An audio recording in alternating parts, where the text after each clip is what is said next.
Hi everybody, it's Michelle Baker, licensed loan originator with Executive Mortgage Company.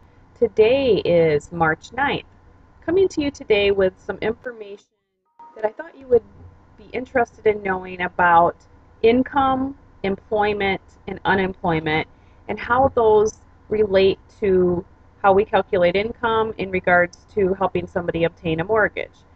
There are three items that we really look at. Is the income acceptable? Number one. Number two, is that income stable? And number three, is that income likely to continue? We typically look at a 2-year work history. If there was more than one job within that 2-year period, all those jobs must be verified.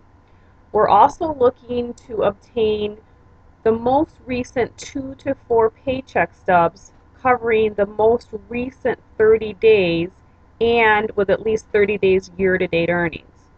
We also obtain 2 years of W-2s from all employers during that time frame. And during the months of January through April 15th, we actually obtain 3 years of W-2s. The reason why is the lenders actually execute a document called a 4506T. And what that is it allows the lenders to get copies of the borrower's income tax transcripts. There's a few things that they're looking for when they look at those transcripts. They're comparing those for audit purposes. They're looking for inconsistencies. In other words, does the W-2 that we have match up with the information that the IRS has on file? And another thing they're looking for are unreimbursed employee expenses.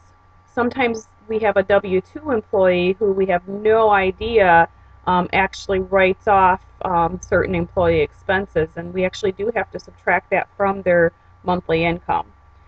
When a borrower is a W-2 employee, we actually calculate their debt to income ratios based on their gross monthly income, so before taxes. And if that person is a 1099 employee or a self-employed employee, we are looking to get copies of all of the 1099s and copies of 2 years of tax returns. The income's calculated a little bit differently with self-employed and 1099 borrowers. Again, it's the adjusted gross income with the 1099 borrowers and the self-employed borrowers. So the income after write-offs and compared to the W-2 employee who it's gross. A couple of things that we're looking at also when we are looking at those 4506Ts. For example, if a borrower earns $15 an hour and says that they work full-time 40 hours a week, that would be $600 per week. If we take that times 52 weeks in a year, that would be $31,200. And then dividing that by 12 would be $2,600 per month. So that's how we would calculate out a $15 an hour income.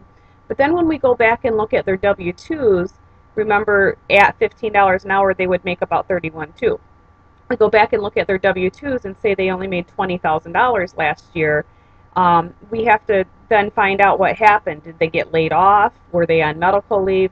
What was going on? Why do their year-to-date earnings not match up? Sometimes it's because they have received a pay raise, so they're earning more now. So there's just various different reasons.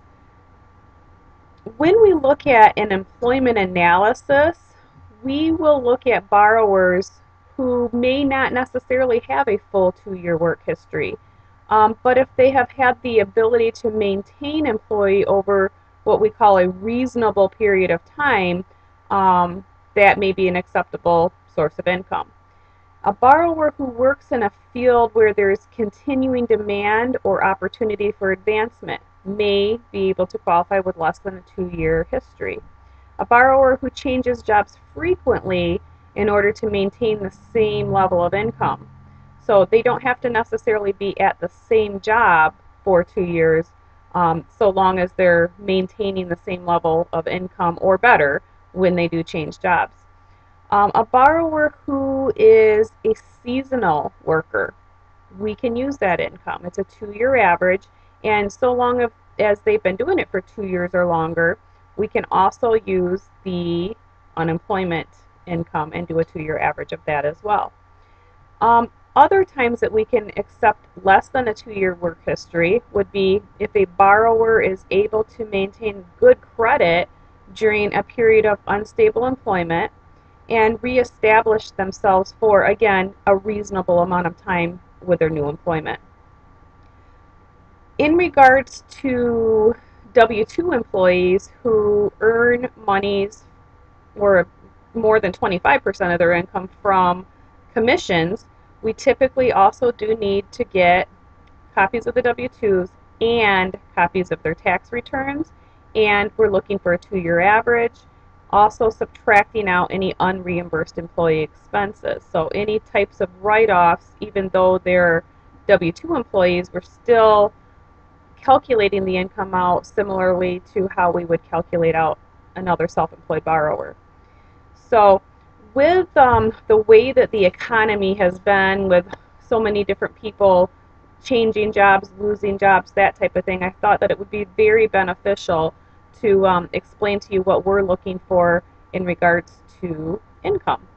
A couple of items that I would also mention would be if somebody is on medical leave, they must return to work prior to being able to close on their mortgage.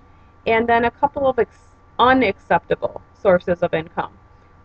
VA educational benefits, income that cannot be properly verified, temporary employment.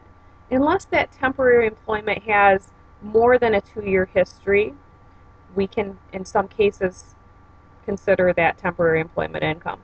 Rental income from boarders or other people living in the home, not acceptable. Unemployment benefits that do not meet guidelines for seasonal employment.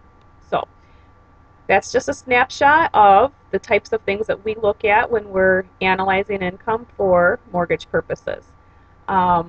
There's lots more to it, so if you have any other questions, please do send me an email or give me a phone call. Again, this is Michelle Baker, mortgage loan originator, with some mortgage news that you can use.